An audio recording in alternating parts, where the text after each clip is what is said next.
Hello, loves. This is Emme, your magical mystic, owner of Magical Mystic Divinity Academy, Legacy Builders Academy, and TV host of Moments of Mindfulness, as well as publisher and owner of Lanico Media House and the soon and upcoming membership lounge, Dimensions Lounge. So I'm really excited to have an opportunity to launch something new, and I'm going to actually upload this video on both my new channel and my established channel. But one of the things that I really want to do is spend a whole lot more time going into some of the topics that people really are concerned about, and they really are looking for a real and true voice and some guidance in those areas of their life.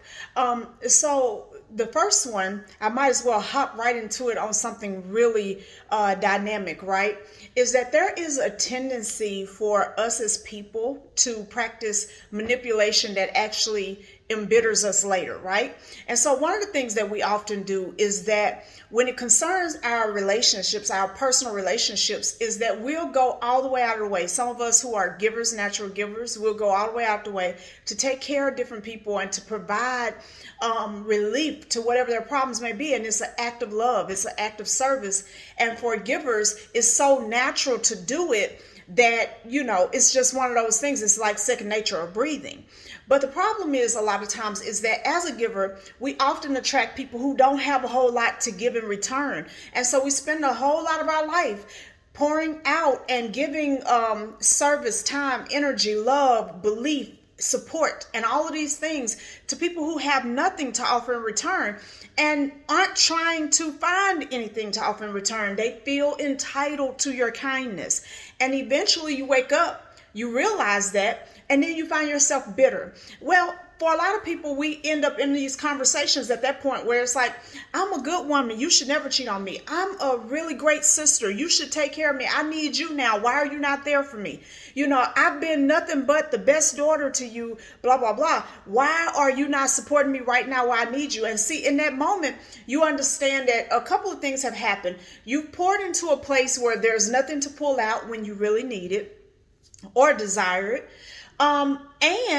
And you were doing it with the hopes that the same people that you've been giving all this time, energy, and money and all that stuff to would do that for you, when the truth of the matter is, I've adopted a new policy that doesn't require me to manipulate people or guilt trip them about my goodness. And that is that I stay true to myself in my giving of time, energy, support, money, whatever. If I really don't want to do it, if I really cannot afford to do it, if it just don't feel right to me, I will not do it. And that way, when I'm standing in front of somebody, whatever I've given to them is clean and is pure. And if they don't have anything to give in return, I'll move along and get what I need from somewhere else. But also because it's kind of not fair for us to do it to ourselves, but we put people in position that we can learn to hate them.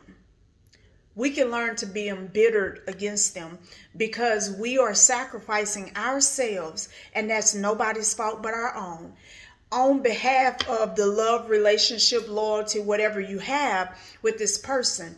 Loves, it's important to make self-honoring decisions. That is when whatever it is that you're doing, it really feels right to your soul. It is something you can do. You're not having to put yourself out there and sacrifice all of your goals, all of your dreams, and all of that.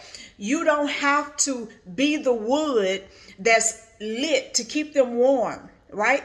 You can be the person that teach them how to go out there and get wood just like you do. And sometimes that's enough. Just the fact that you support their own growth is enough. Not always should you open your pockets. Not always should you answer your phone. Not always should you return a text. Not always. And so when we think we have to always do it, we are down hard mad than a motherfucker. Pardon my language, you do, okay? But we mad than a mofo, because it's like all the times I did this for you when I didn't want to or I couldn't afford to, when it hurt me to do it for you, and now you're telling me no and you could easily do it for me. Just don't do it. A lot of you're 40, 50, 60 and above. You've already done that so long. How long is it going to take for you to realize that it just doesn't work? It's not a healthy way to relate to others, nor is it good for you, because it puts you in a position where you feel robbed. And when you feel robbed, your seed is no longer a seed. Now it is something that was taken from you, which makes you a victim. What I do for people is out the kindness of my heart. When I don't feel like doing it, I'm not moving, right? And I don't care how they judge me for it, because if the relationship is really about love, they should be able to love me whether I'm helping them or not. Because I can love them whether they have anything to offer me or not. And so, and then if we're entering into a reciprocal relationship where I'm calling you friend and I'm your friend, then you got to have something at the table, no different than in a relationship. If we are partnering together in any way, then we both must come to the table with something that's mutually beneficial to the both of us. People who love you don't want to see you empty and drained and suffering and struggling, even if they are. They already are. It don't make sense to break you. Now y'all both are. Who's going to help anybody? You understand?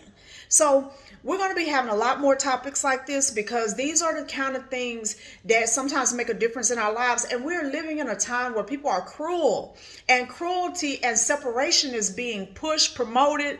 I mean, there is so much manipulation in the world to make us afraid of each other and all that kind of stuff. And then on top of that, when you've had a few bad experiences, it's kind of like, I can do without people, but you can't. And you shouldn't have to. You shouldn't want to.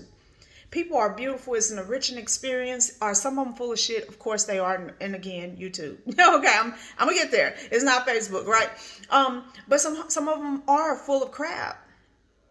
But it's okay, because some of them will come into your life and give you the most love, the most support, the most.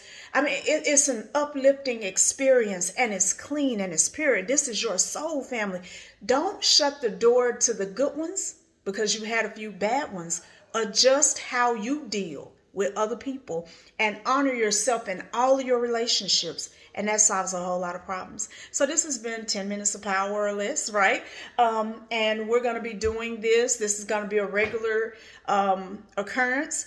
And I'm transitioning kind of away from Facebook a little bit, and building up YouTube a whole lot more, because a lot more people have been hitting me up about, we need more videos on YouTube. And so I'm here to answer that for you guys. If you don't mind, stop by the website. It's Magical Mystic, MAGICKAL.com, and that's where all of your metaphysical supplies can be found and purchased, or DivinityAcademy.com, where all of your spiritual occult classes can be found, or TheLegacyBuildersAcademy.com, where all of your money, mentorship, and business classes can be found. So I look forward to seeing you guys again soon. Have a great day.